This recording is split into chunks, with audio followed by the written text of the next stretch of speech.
तर शरद पवारांनी एका वृत्तपत्राच्या मुलाखतीत काय गौप्यस्फोट केलाय पाहूयात।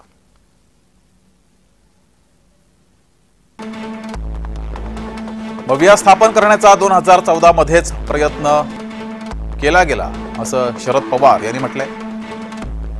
शिवसेनेला भाजपासोबत जाण्यापासून रोखण्यासाठी न मागता भाजपाला बिनशर्त पाठिंबा दिला असं सुद्धा पवारांनी म्हटलंय। भाजपा आणि शिवसेनेत अंतर पाडण्याचा आमचा प्रयत्न होता।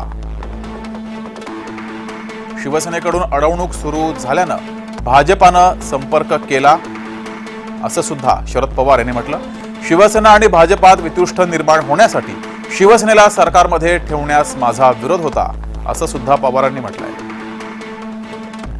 भाजपा सरकारमध्ये शिवसेनेला घेण्यासाठी 2017 मध्ये माझा विरोध होता असं सुद्धा वक्तव्य त्यांनी केलंय। मात्र पंतप्रधान मोदींना 3 पक्षांचं सरकार हवं होतं